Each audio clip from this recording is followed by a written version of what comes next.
we begin, I just want to give an introduction of play therapy, and also I am not very good at public speaking. So I have a notebook, so if you see me looking down at my notebook, please just have some patience with me. Alright. Quickly, a little bit about me, if you don't know me yet. My name is Vicky. I am South African. I am a certified play therapist.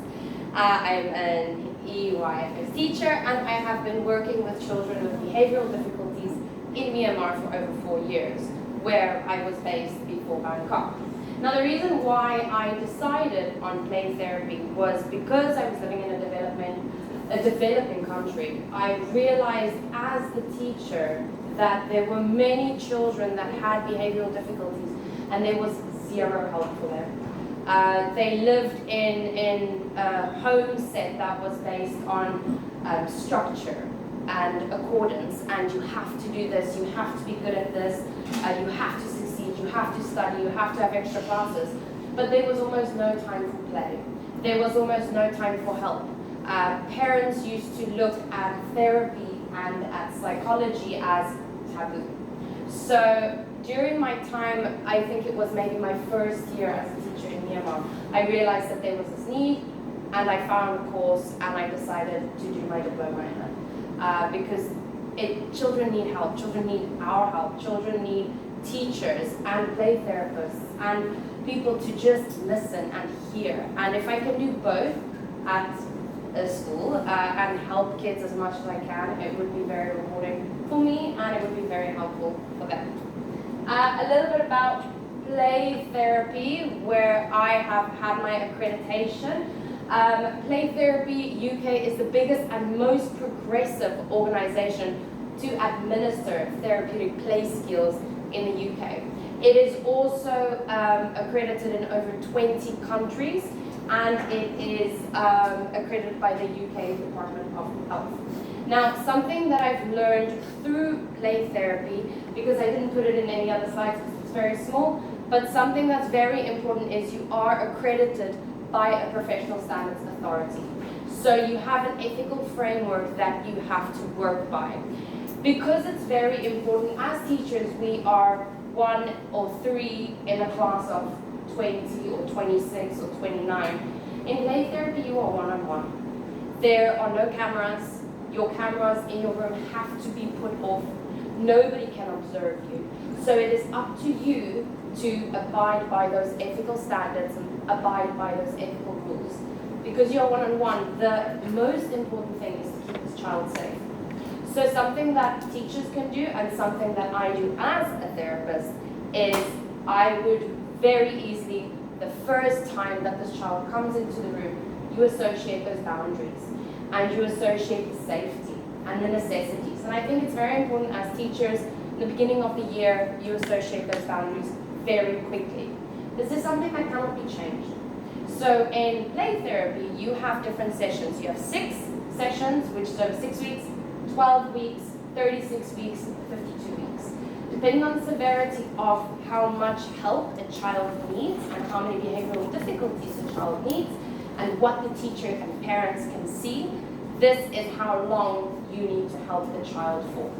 So if you set boundaries day 1, you cannot change them on week 15 because this causes confusion.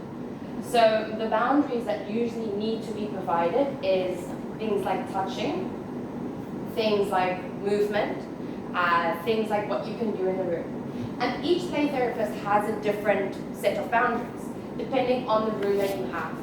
So for example, the most important, let's do safety first. What you do the first time when you have a session with a child, you tell them, I am not for touching. You are not for touching. This is a standard thing that you have to do. You have to explain, even though you think it's obvious, it might not be for that child. Because you are helping them, it's the same as that relationship with your psychologist or your therapist. You start creating that bond. You start creating that relationship. It's something that's very personal between you and that person. So sometimes feelings might occur. Sometimes they prefer to see the therapist more than their parents. Sometimes they prefer to see the psychologist or the play therapist more they're nicer to me, they let me play, they let me do my things, so I'm associating a relationship. So it's very important for you to actually regurgitate that and say, I am not for touching, I am not for hitting. My face is not for touching, my face is not for hitting. Especially when you have children with anger, behavior issues, throwing. Fine, you can throw, and these are the things that you have to say. You are allowed to throw. In the room, which you will see later, in the room you have many, many toys, you have many figurines, hard figurines as well, and there's a reason for that. So a child can decide to throw it, they will most probably want to throw it at you. If you have a child that has behavioral issues with a parent, they're going to want to throw it at you because you are another person in a room. But this is helpful because they won't do it outside. What happens in the room generally stays in the room. So, and it hardly ever goes out. So you have to create those boundaries for the kids to know what they can do in the room, how they are allowed to do it, and what they cannot do. So you can also use that as paint, which we will be going later to paint and art. You can throw paint in the room. If you have the ability to clean it up, if you have help to clean it up afterwards, and if you do not have a client after that, because normally you have about 15-20 minutes span before your next client, if your room is covered in paint, it's not going to happen for the other client. So you have to make sure that you set that boundary. Paint is not for throwing, or paint is for throwing, water is not for throwing, so on and so forth. The point is boundaries need to be placed immediately. And I think it's very important for classrooms to do the same. We cannot change our boundaries because it gets confusing for the children. And we shouldn't have to adapt our boundaries according to the specific child in the classroom. Because why does he get to do it, but I don't? Which creates a confusion of relationship. But then I'm going to start act just like what Teacher Magnet said, because now I'm going to start acting like him, because then I get to play like him. I get to start acting like him, so then I get to do it. I'm copying because that person gets more attention. So boundaries need to be set in classrooms specifically, and they need to be adhered to for the entire year. Next. Oh, is that boring? Next up, what is play therapy? Okay, so play therapy is a holistic technique that is used for children to safely express their feelings. It is a safe room, it is a safe space. It is a non-directive method to guide behavioral problems in children. Now, the older you get, the more directive it can become. It is also up to the therapist and the therapist's experience on how to speak to a child. You can speak non-directively, but that means no leading. You follow. As a play therapist, you have to follow. And I think sometimes it is really good in the classroom to do exactly the same. Sometimes we finish sentences. Sometimes we cue something. Sometimes we suggest an answer. If you let the child finish their own sentence, it gives them a lot more power to create that ability of imagination and creativity.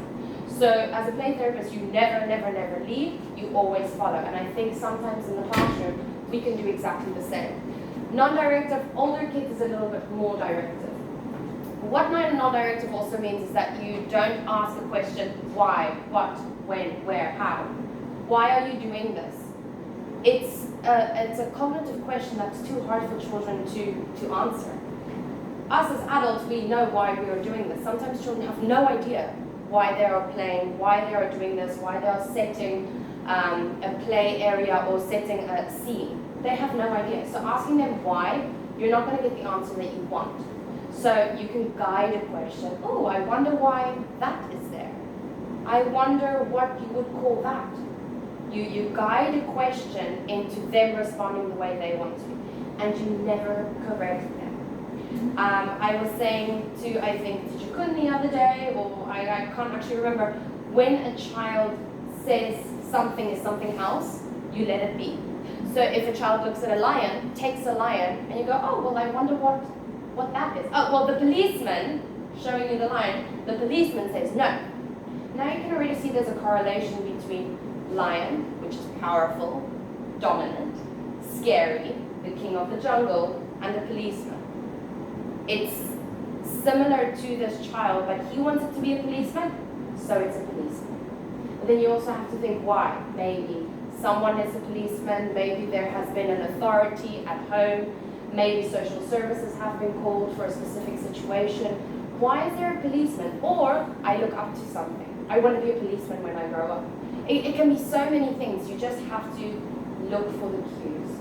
You have to listen and you have to look.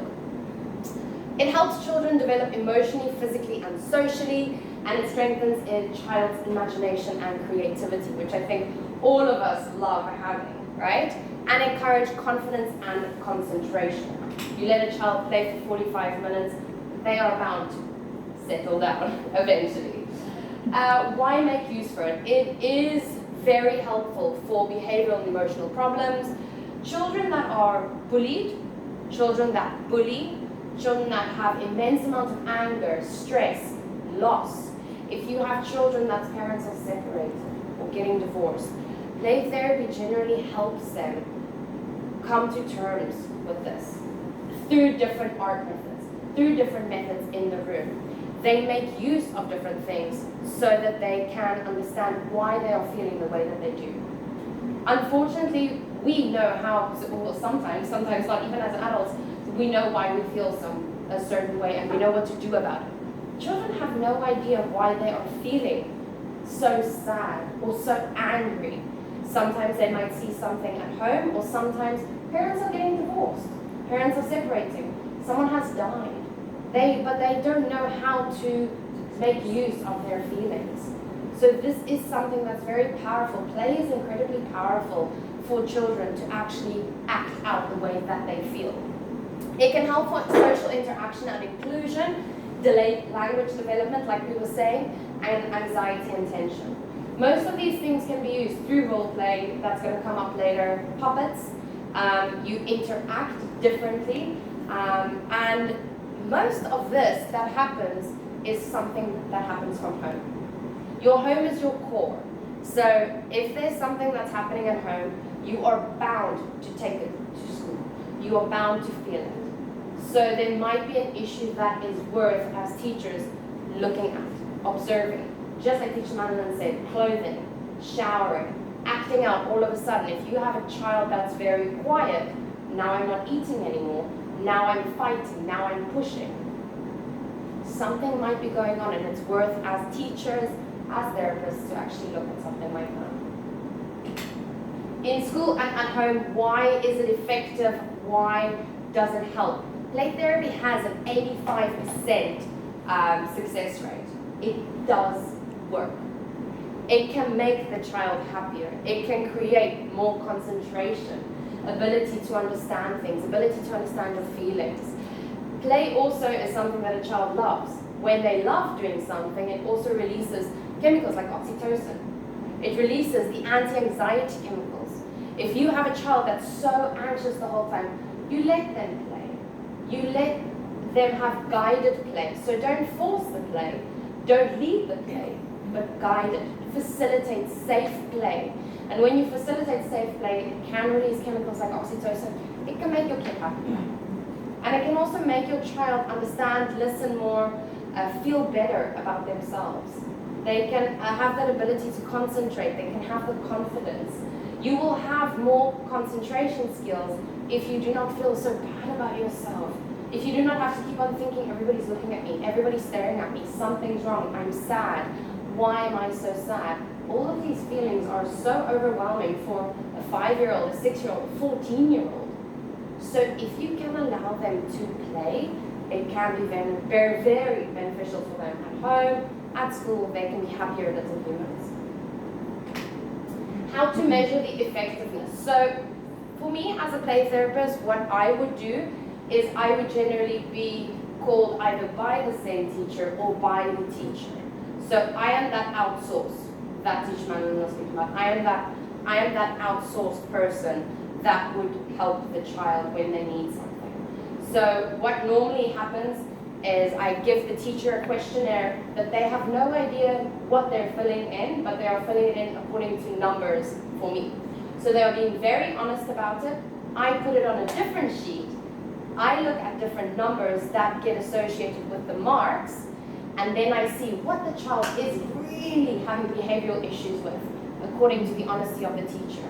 It might be hyperactivity, it might be conduct, it might be emotional or peer pressure, peer situations, peer interactions.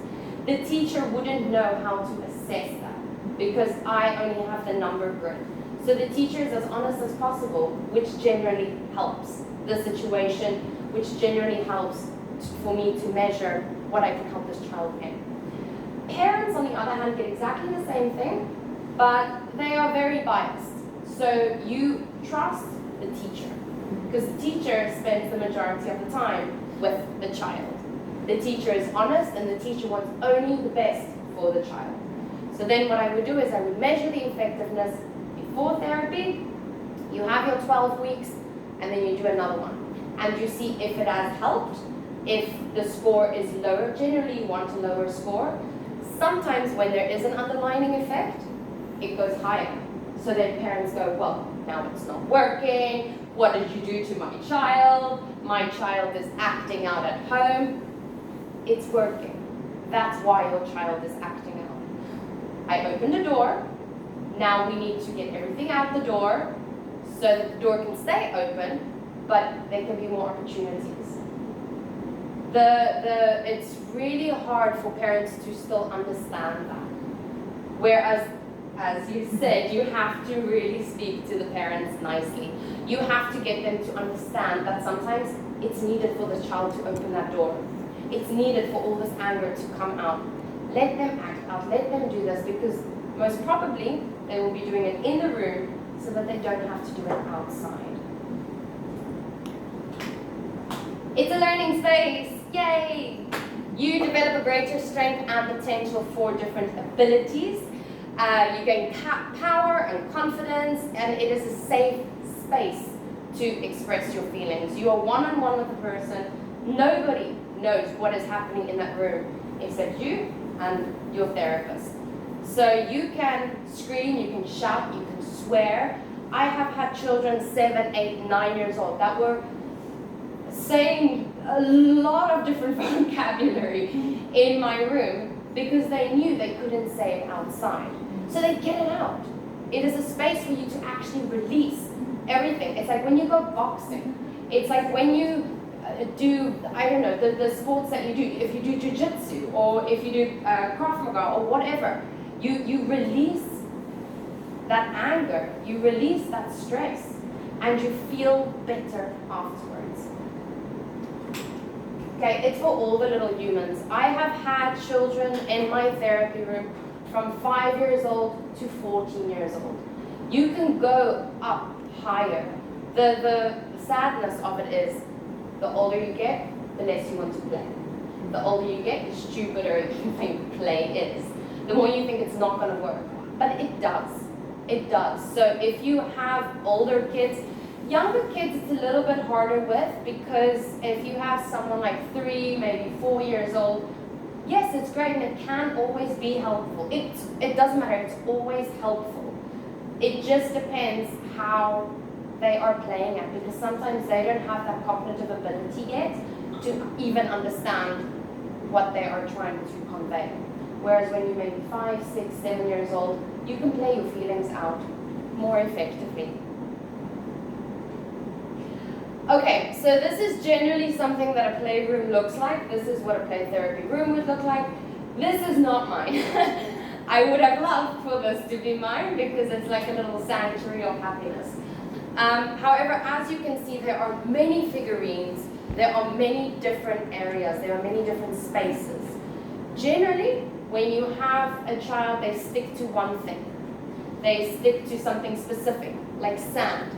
Sometimes you have wet sand, sometimes you have dry sand, depending on what this child has a need for, which you would already know before the time. You would know if you have a child that's acting out, you see the first session, you might add something more, add something less, that this child is purely focusing on. So generally when you have a play therapy room, you can have different things. You can have sand play, clay, you have your grounded work, you have role play, you drawing, painting, puppet play, creative visualization, and music and instrument play. Now something about creative visualization that I didn't put in the slide, but I wanted to quickly share, It is a very, very helpful mechanism for children. It's a form of meditation, or putting a child in a meditative state, that you have 5 or 6 different stock stories. Depending on the child's behavioral difficulties, you tell this specific story to the child. First, of course, you have to ask permission to tell the child the story, which you would do the week before. You would tell them, I would really like to tell you the story, would you be okay with it? No one has ever said no to me, because everybody loves listening to stories. And during this specific time, when you have a child in a meditative state, you guide them through a story that can be helpful for them depending on their behavioral difficulty. So whenever they wake up, then you say, well, not whenever, there is an entire process that takes 20 minutes. When they are done, they go to the art area and create whatever you think you want to from this session. Great. It doesn't stop there. Children come 3, 4, 5 weeks later actually commenting on the story that I told them once, because it was something that was in their mind. You encourage them to also say, if you ever feel like this again, go back to this space. And you would be surprised how much a child takes in during a story like that. So even in our classrooms, even when we are telling stories, when we tell moral stories, when we tell important behavioral stories, encourage a child to go back to their safe space, especially when it is a story like that, because they will remember it. It's a feeling that they had when they hear the story, mommy and daddy are fighting, upsetting me, I need to go to my safe space.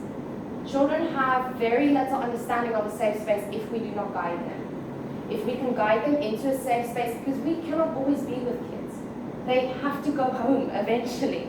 So if there is something happening at home, if there are some difficulties that are happening, you can actually create a story. You can create a therapeutic story on your own. As teachers, you can create a therapeutic story that can help this child, and they will always remember it.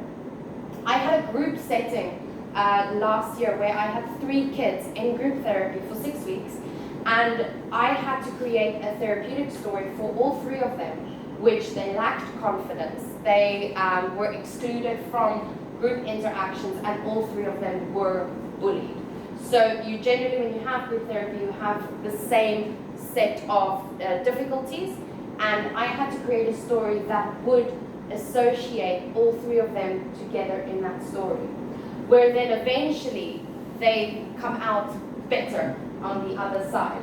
So they think about the story like, oh, I'm cool, confident cat. You know, I am fearless Freddy. Whoever you want to be, that is who you can be. And it's important for kids to be able to have that creative expression in themselves. Okay, so if you do know the answer, please don't say. But if you don't yet, I want you to take a few seconds, take 10 seconds, and I want you to think, what do you see and how does it make you feel? What do you think you see? If you do know, please don't say. But if anybody would like to put their hand up and tell me, what do you think you see? And how does this picture make you feel?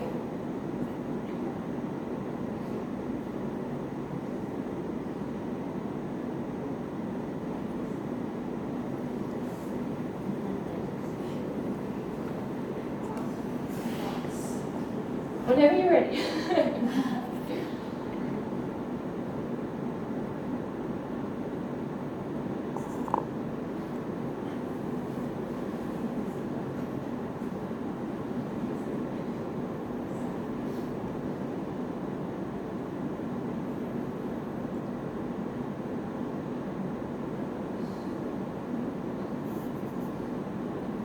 Does anybody have an idea that they would like to share? Different types of shells. Sorry? Different types of shells. Shells? Yeah. Alright, how does it make you feel? The first one, like, it's via different, some long, some short, some round, some like different shapes. Yeah. Yeah. Alright. Another one has a like a more, including more is different from there. And this one is, I think it's focuses at that one. Mm-hmm. The round one, the spiral one. Yes, the one with the spiral in the middle. Yeah. Yep. That's it. That's Okay. it. See. Yes. This is the first time I'm saying this, but whenever I look at it, it brings me back to the ocean. I don't know. I have a feeling that I'm in the sea. Think about that. I can think about the waves and the corals. See the sea. Well, yeah. If I close my eyes right now, I think I'm I smell also think Yeah. about the sea because that one is seashells and another is crab Yeah. and that Okay. one is yeah. Anybody from this room? Yes. I see gemstones. Okay. How does it make you feel when you look at them? I want to have them all. Anybody else from that group? Yeah, I feel that they are some of them are crystals, rocks, stones, and it is really calming. I like natural nature, those natural things. Yeah. This is sand. It is sand under a magnifying glass. Oh, a microscopic. It is magnified 300 times to show you that. It's sand. It's sand that you pick up from the ocean. It is sand. And as you can see, each different sand particle is a piece of art. Yes. And what each of you is saying is you want to touch, you want it. It makes a calming effect. It makes you want to go to the ocean. It grounds you. Now imagine if every single piece of sand particle looks like that, what effect it can have on you when you are playing with sand, when you are touching sand, when you are feeling sand. That is what it looks like. That is sand. So you can imagine when you give sand to a child, you can even give sand to an adult, how calming the effect can be, because that's what you're holding. You're holding art. You're holding individual tiny little grains of art in your hand. So now when we talk about sand, may I move on from this? When we talk about sand play, it is a form of depth psychotherapy. Sand can also create grounding play, and it offers an in-depth approach to learning more about the unconscious experience. The work that a child does during his sand play can ultimately generate the revitalizing encounter of the ego, and then one can gain access to the contents of the unconscious. Now I want you to have a look at this specific picture, and again I want you to have a think of what you see and what this picture makes you feel. This was an actual client. This was an actual client that created this, and I want you to just have a few seconds again to just think what is going on in a few words and what you feel about this.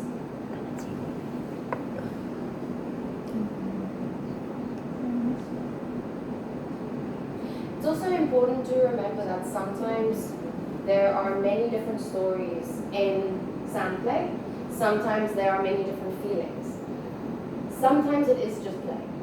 Sometimes it is just simple play.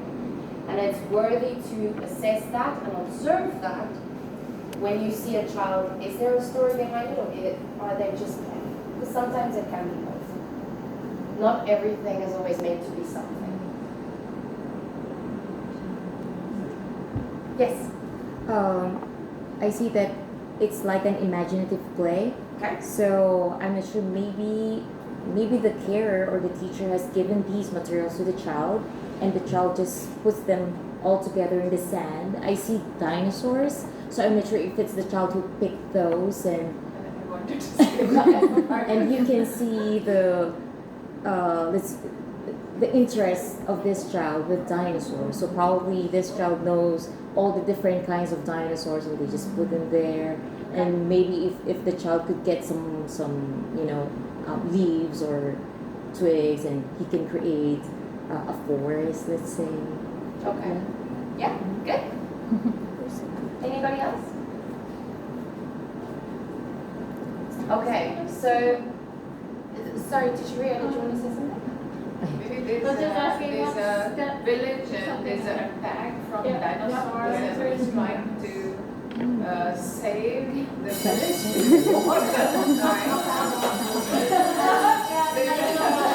What I imagine is too far or not. But I imagine of where I want to go, the Silk Road.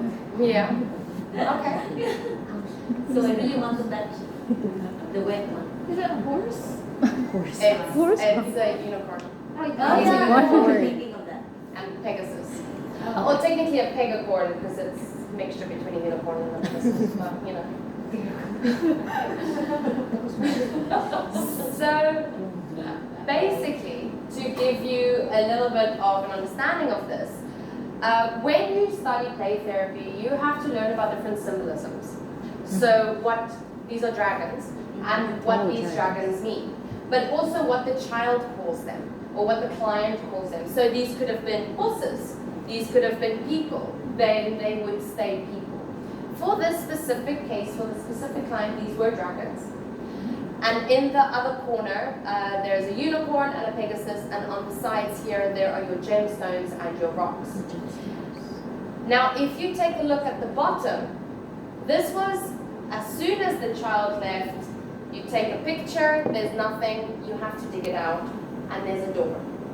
During the session, this child came to play therapy because of behavioral issues, anger, aggression, being a bully. He was 5 years old. Upon after him speaking to parents and actually figuring out what's happening at home, this child also faced multiple difficulties at home with regards to abuse. This was, I think, the 6th or the 7th session that this child had. And this created, if you can see closely, there's a bridge and there is a mermaid underneath the bridge. But the mermaid is stuck. Oh, it was a merman, a boy mermaid, was stuck. And also there's a gap between the house and the bridge. There is also a gap between the pathway and the bridge. And there's water. Now, the idea, what unfortunately didn't happen in this, he thought that it was going to make a puddle. But it didn't. So it just created a hot, wet mess. If it were a puddle, nobody would be able to get to the house. The house is isolated, the house is alone, there's no way to get into the house. You have your spiritual figurines. The unicorns and the Pegasus, they stick to the angels and the Buddha and the crosses that you have on your figurine table. So you have specific sections. And this one, these two specifically stuck at the spiritual space. So spiritual beings, guidings, are facing the corner. Who's helping him? Who's assisting? No one. Then you have your dragons, and they are guarding something specific. Now, this was a very powerful move of this child. And for at least 10 or 12 more sessions, he did exactly this sand tray. Exactly. And through play therapy, through the weeks as they passed, the door would open a little bit more. Now, what's specifically important of this session is that when I was asking him or guiding him non-directively onto, maybe you can tell me what's underneath the sand. No. All right, you're saying no. I wonder why. I don't want to tell you. All right. You don't want to tell me, and that's okay. You have to allow them to actually also express that anger. Like, no, I don't want to tell you. The important thing is, what does this child establish? Power, control. He has the ultimate control of either telling me or not telling me what is in that door, when you open that door, what is underneath that door. And his choice was to not tell me because he had that power. He held that power. After multiple weeks, the door opened, and that was another discussion that we had. But this created the power for the child to actually say, I don't want to tell you, because it's the only thing that he had power over. He had no power at home. He had no control over the abilities of his parents fighting, his parents hitting him, for anything at home. This was the one place and one space that he had control over, and he was going to use it. So sometimes we have to allow children, we can guide them, but we have to allow them to play something out, because there's a necessity on why they are doing that. There is a reason for something like this. So, role play and puppet play. Now, this is something that I feel is very important in classes as well, the same as what Teacher Manuel was saying. It can really help a child identify their feelings from a third person, and also identifying friends' feelings. Sometimes even in play therapy, you have hand puppets, large hand puppets, or you have small, tiny finger puppets. In the class, I think it's also very important to have small and large, because sometimes you want to overpower your other puppet, and sometimes there's a reason for overpowering the other puppet. So when a child has a discussion, two-way discussion, sometimes it's mommy and daddy fighting. Mommy is a very small piggy or a little sheep. Daddy is generally either a dragon or a lion or something very scary. Sometimes it's Sometimes mother. Oh, yes, definitely. Dragon. Yes. And there is fighting going on, and there's words spoken, and sometimes you have no idea what the words are. Especially when I was in Myanmar, sometimes these kids have very little understanding on how to actually regurgitate their feelings in English. So they would speak in Burmese. It's not up to me about the content. It's what this child is getting out. So whatever they might be saying in Thai or whatever they might be saying in Myanmar or in Burmese, sometimes it's not necessarily about the content. It's about what this child is feeling during this explosive behavior. Yes. And sometimes you also have your people, your nurses, your doctors, and you can always tell who's the dominant figure and who isn't, and why. And you can always ask the child this, you can always guide a storyline. Oh, maybe you can tell me about this. Oh, well, mommy was doing this, daddy was doing this. Sometimes you will hear some things that the child really shouldn't have heard, but you know, it obviously stuck with them, and it stuck with them for a reason.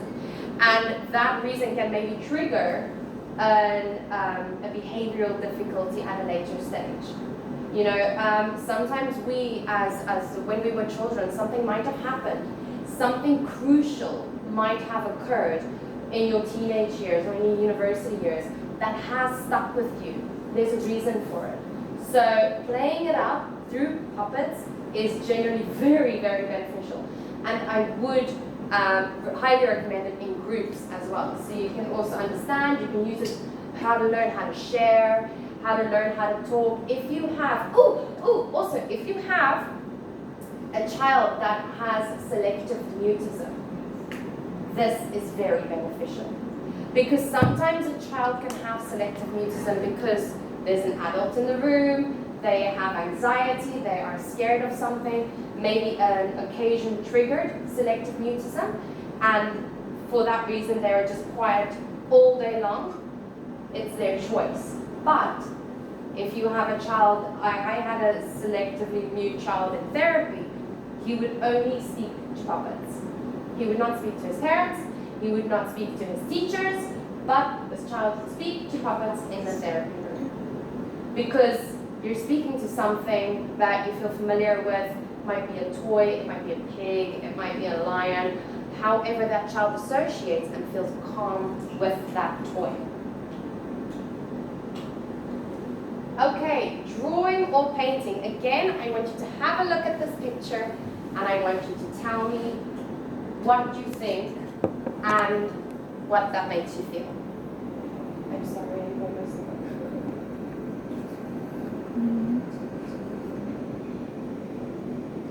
This is the hand. Yes, it's paint and handwriting.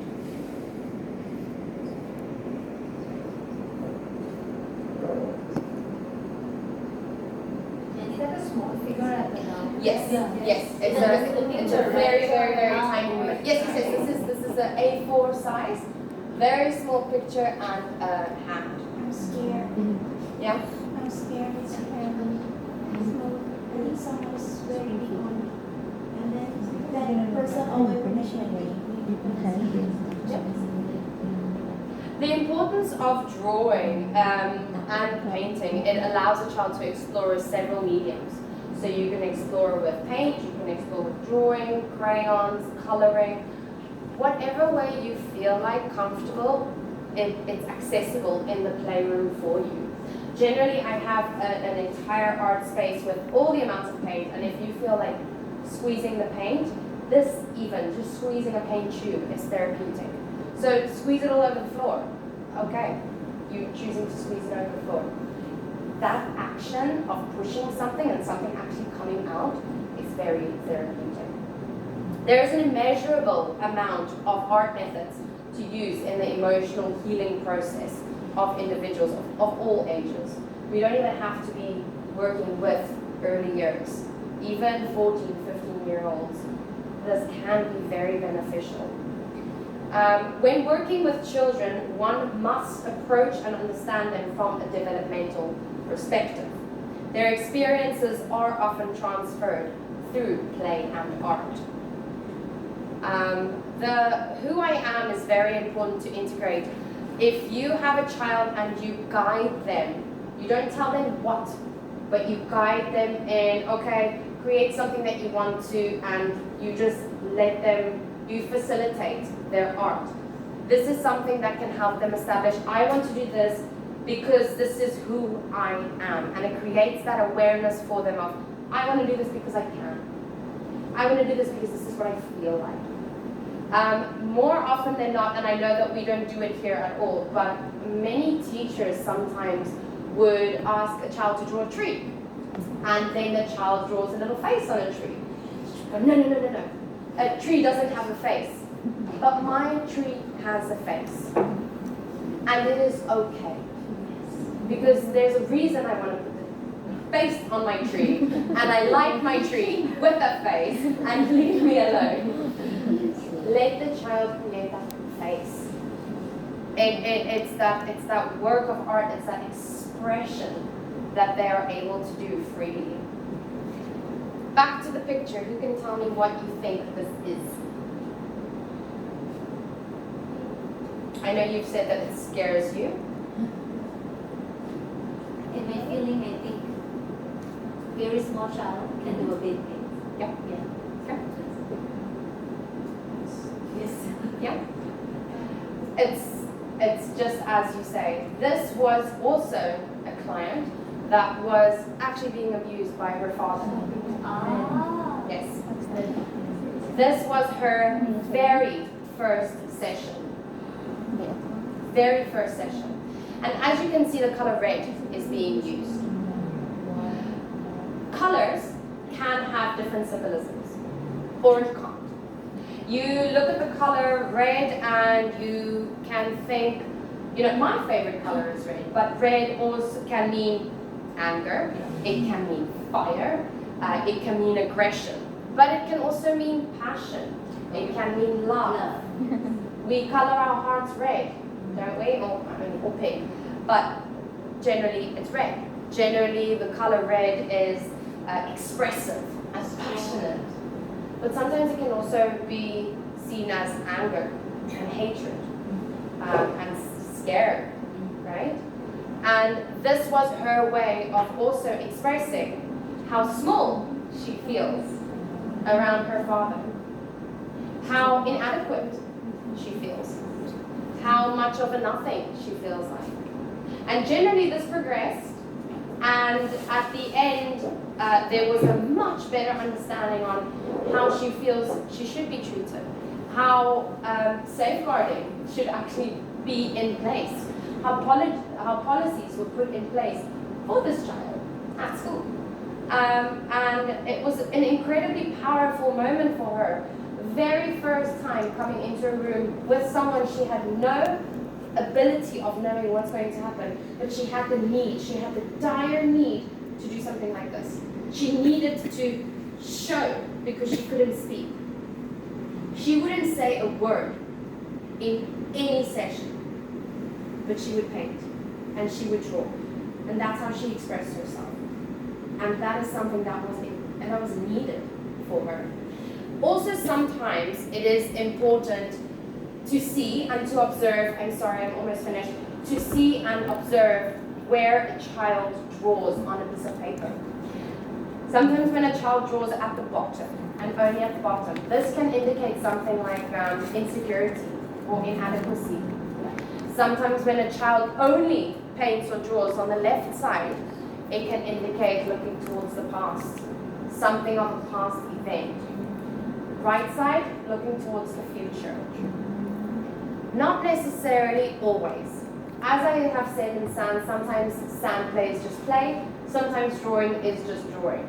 But as teachers, it is important for us to actually observe this and just to have a look and maybe guide and question these. Oh, well, I wonder, maybe you can tell me about your drawing. Maybe you can tell me, what is this? Oh, well, this is this and this. And whatever this child is saying, there might be something underlining that they really want to express, but they don't know how. Music and instrument play. This is one of my favorites. So, the vibrations of music can influence our abilities of thinking, of coping. Music therapy can be used for people with disabilities, physical disabilities, neurological disabilities. It can be calming. There was a study quite a few years ago with water. You can use it with water, you can use it with plants. You put metal music, death metal music in one side, and you boom it onto the water, or the ice, or the plants, and the other one is classical music. And you would actually be able to see the difference in how this plant was blooming, how this plant was growing, how crystals have been formed, beautiful crystals have been formed in this water, and how this one, the plant has died, the crystals are all sharp and broken and awful. That has the same effect on us and on children. Music therapy, instrument therapy can be very beneficial. It can be beneficial for when you have physical discomfort, like muscle tension. You can play specific music.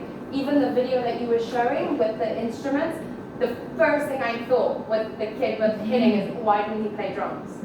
Sometimes when a kid has that anxiety and he's doing something, give him an instrument. He will play. He might not know how to play it according to you, but he will play it according to him. And he will play it how he sees fit, which might be very beneficial for him. I think it's also very important for grouping, sharing, and syncing. So when you have small groups like this, you put a few instruments down, and you can actually, as the teacher, just say, all right, play, take, go. And you will see that there might be grabbing or sharing or not sharing, or a kid might feel timid enough. Then you can obviously guide the situation at hand. But generally, when you start guiding and you start playing, they won't stop playing until you actually tell them. When I use something like this, I normally use it with group work in therapy. And you sit around, they get to choose their own instruments, and they get to choose something the way that they feel. So sometimes you have drum, you're just angry, and you just want to hit it. Sometimes you have a cymbal. Sometimes you have a little bell. Sometimes you have a triangle. Sometimes you choose it according to the feeling that you have. And that's something that we can use in the classroom as well. It also puts a child in a very calming, meditative state, depending on the instrument that you use. Of course, if you're using drums, it's not going to put the child in a meditative state, but it will actually be able to release a lot of energy and actually make a fun classroom activity together. So, very important. In the playroom and in the classroom, children are listened to, heard, responded to, and allowed to chart their own lives. This is a freeing process for children, which allows them to draw on their inner resources for growth and self-direction. The acceptance, safety, and permissiveness experiences in the playroom and in the classroom allow children to express the fullness of their personalities. So you as a teacher have the ability to observe, be understanding, be empathetic, be the good teachers that you are. And through that, we can all create a play-based, safe environment for the children.